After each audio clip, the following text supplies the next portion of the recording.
Good morning friends. कैसे हो आप लोग? बढ़िया। ठीक है फ्रेंड्स, आज लेंगे ये वाले वीडियो में सम नंबर 10। फ्रेंड, सुषमा लिमिटेड ने मशीन परचेज किया हुआ है 52,000 का। कब परचेज किया है? तो 1 अप्रैल 2012। इंस्टॉलेशन एक्सपेंडिचर कितने हैं? 3,000। फिर 1 अक्टूबर 2013 को दूसरा एक मशीन परचेज किया 19,000 का और इंस्टॉलेशन कॉस्ट है 1,000। सीधी बात है, यानी 2 मशीन हो गए। Company charges depreciation eight 10% under straight line method, यानी SLM डेप्रिसिएशन मेथड है। ऑन 31 मार्च 2015 फर्स्ट मशीन यानी ये वाला was sold at A profit 20% on book value, यानी प्रॉफिट से सेल कर दिया।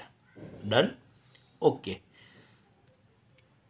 तो सबसे पहले नेसेसरी कैलकुलेशन में सबसे पहले तो मशीन की कॉस्ट प्राइस ढूंढते हैं। तो सीधी बात है, परचेज प्राइस में एक्सपेंडिचर ऐड कर लेते हैं। तो परचेज प्राइस PP है हमारे पास 52,000 और एक्सपेंडिचर है 3,000। तो सीधी बात है, हमारी मशीन की कॉस्ट प्राइस हो जाएगी 55,000, यानी 52 + 3 यानी 55,000। डन, चलो, यानी वो तो क्लियर हो गया। फ्रेंड, अब 10% डेप्रिसिएशन है, तो सीधी बात है D = C × R। सीधी बात है, यानी कॉस्ट कितनी है हमारी 55,000, यानी 10% डेप्रिसिएशन, दैट मीन्स फ्रेंड्स 5,500 हमारा पर एनम टोटल डेप्रिसिएशन हो जाएगा, पर एनम यानी 1 साल का। डन, चलो अब कैलकुलेशन करते हैं। सबसे पहले तो मशीन 55,000 का लिया हुआ है, यानी बुक वैल्यू हो गई। डन, ये हमारी बुक वैल्यू, यानी कॉस्ट प्राइस भी बोल सकते हैं, यानी कॉस्ट प्राइस CP 55,000। अब देखो फ्रेंड, कब परचेज किया था? तो 12, यानी कितने साल कंप्लीट हुए? तो 12-13, दूसरा साल होगा 13-14 और 31 मार्च को ही सेल किया है, यानी 14-15। 3 साल कंप्लीट कर चुका है ये मशीन, यानी हमने यानी कंपनी ने, सुषमा लिमिटेड ने ये मशीन फ्रेंड 3 साल यूज़ किया हुआ है, यानी 3 साल का डेप्रिसिएशन माइनस कर देते हैं। माइनस डेप्रिसिएशन 5,500 1 साल का, यानी ×3 यानी 60,500। माइनस करेंगे तो WDV मिल जाएगा, यानी रिटर्न डाउन वैल्यू। तो फ्रेंड वो कितना आएगा? यहाँ कैलकुलेशन वैसे ही अपने पास होती है 38,500। सीधी बात है ना, 38,500। फिर उसमें फ्रेंड 20% प्रॉफिट को ऐड कर दो, क्योंकि प्रॉफिट है तो सीधी बात है ऐड ही होगा। तो यहाँ पे कैलकुलेशन वही शो की हुई है फ्रेंड।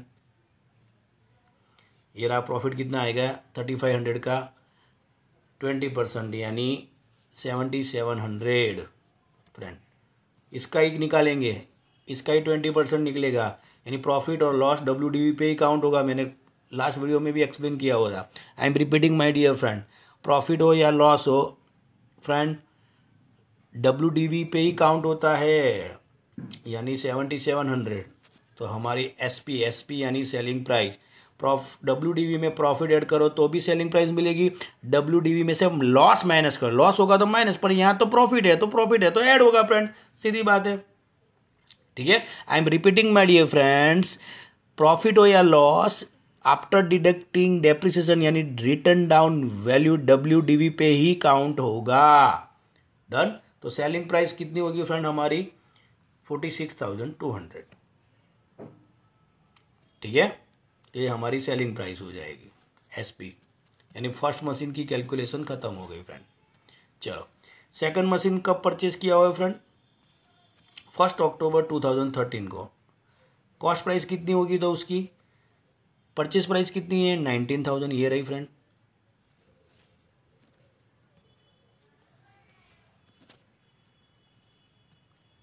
$19,000 और 1,000 एक्सपेंडिचर है इंस्टॉलेशन, तो 19 + 1 यानी 20,000, वो तो सीधी बात है।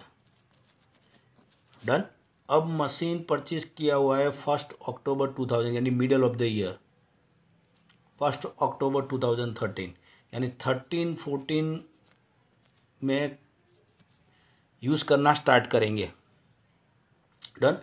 कितने मंथ यूज़ करेंगे? 1 अक्टूबर को परचेज़ किया, यानी अक्टूबर, नवंबर, दिसंबर, जनवरी, फरवरी और मार्च, यानी 13-14 में, ये वाले साल में 1, 2, 3, 4, 5 और 6 मंथ ही यूज़ होंगे सेकंड वाला मशीन।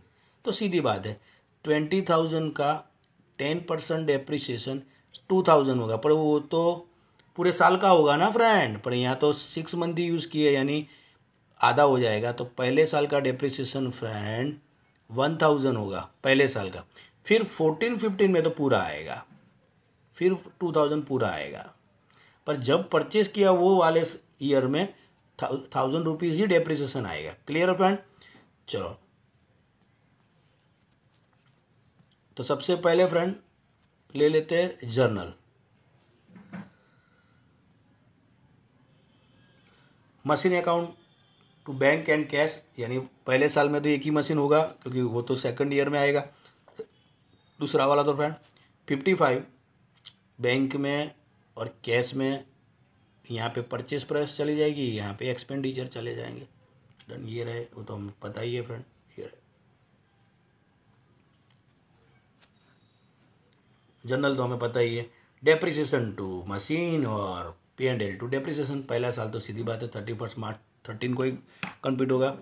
तो depreciation to machine, P&L to depreciation 55,000 का 10% डेप्रिसिएशन, यानी 5500 ही आएगा। चलो, तो यानी फ्रेंड पहले साल ख़त्म हो गया, तब तो एक ही मशीन था। अब फ्रेंड नया मशीन परचेस किया सेकंड ईयर में, यानी 13-14 में। Machine to bank and cash, machine में 20 यानी CP, यहाँ में PP यानी परचेस प्राइस और एक्सपेंडिचर। सीधी बात है, PP में एक्सपेंडिचर ऐड करोगे तो CP हो जाएगा। CP यानी कॉस्ट प्राइस, PP यानी परचेस प्राइस, एक्सपेंडिचर तो इंस्टॉलेशन और ट्रांसपोर्टेशन होंगे ही, तो वो ऐड हो जाएगी।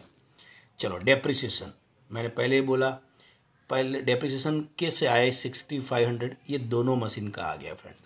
सेट दोनों मशीन का, यानी मशीन 1 यानी M1, मशीन 2 यानी M2। मशीन 1 का तो हमें पता है 5,500, मशीन 2 का 1,000 कैसे है? क्योंकि जब परचेस किया तो middle of the year purchase किया, मैंने अभी एक्सप्लेन किया, यानी 1,000 ही डेप्रिसिएशन आएगा। यानी दोनों को मिला के 6,500, दोनों मशीन आ गए फ्रेंड, मशीन 1 और मशीन 2। फ्रेंड यहाँ पे क्यों पूरा 2,000 डेप्रिसिएशन क्यों नहीं आया? इसका रीज़न ये है कि सेकंड ईयर में middle of the year purchase किया हुआ है। मैंने मंथ भी काउंट करवाया आपको, अक्टूबर में परचेस किया हुआ, तो जितने टाइम मशीन यूज़ करोगे फ्रेंड उतने टाइम का ही डेप्रिसिएशन वो ईयर में आएगा। यानी सेकंड ईयर में सेकंड मशीन 6 मंथ ही यूज़ किया हुआ है, तो सीधी बात है 6 मंथ ही आएंगे। तो अक्टूबर, नवंबर, दिसंबर, जनवरी, फरवरी, मार्च को ईयर कंप्लीट हो जाता है। तो 6,500 यानी मशीन डेप्रिसिएशन टू मशीन, और फ्रेंड सीधी बात है P&L टू डेप्रिसिएशन 6,500। चलो, अब फ्रेंड थर्ड ईयर में डेप्रिसिएशन अब पूरा आएगा, यानी M1 और M2। M1 का तो 5,500 कन्फर्म ही है, और 2,000 अब पूरे साल का आ गया। देखो, 20,000 का 10% और 55,000 का 10%, है ना। मशीन 1 में 55,000 का 10% और मशीन 2 में 20,000 का 10%, यानी 5,500 और 2,000 टोटल करेंगे तो 7,500। क्लियर है फ्रेंड्स? डन। 7,500 वैसे ही ऐसे ही आए फ्रेंड। चलो,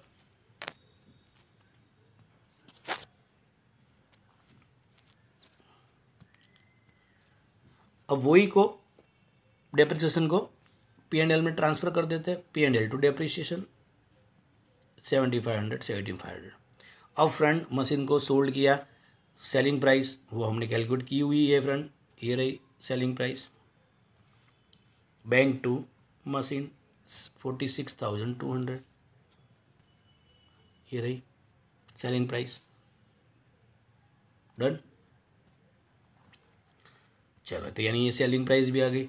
अब फ्रेंड लॉस हो रहा है या प्रॉफिट हो रहा है, तो प्रॉफिट हो रहा है तो प्रॉफिट एंड लॉस अकाउंट में क्रेडिट होगा, सीधी बात है। इनकम होगी, इनकम नॉमिनल का rule, credit the income and gain, तो मशीन टू पी एंड।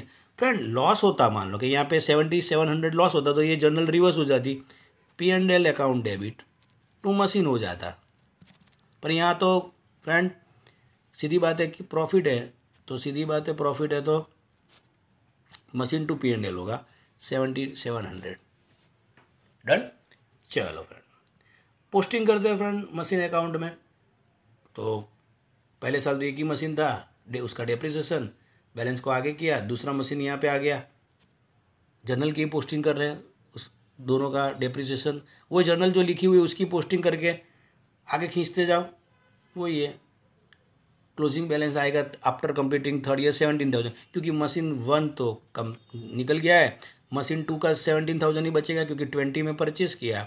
पहले साल का डेप्रिसिएशन 1,000, दूसरे साल का मशीन का डेप्रिसिएशन 2,000, 3,000 मायने बच देंगे, एक ही मशीन बचेगा, वो जो सेकंड परचेस किया हुआ ही। दोनों का डेप्रिसिएशन 2 साल का माइनस करेंगे, यानी यहाँ तो 6 मंथ का है, यहाँ 12 मंथ का है पूरे साल का, सेकंड ईयर और थर्ड ईयर, तो वही बचेंगे। डन। तो फ्रेंड उस तरह से आप प्रैक्टिस करिएगा।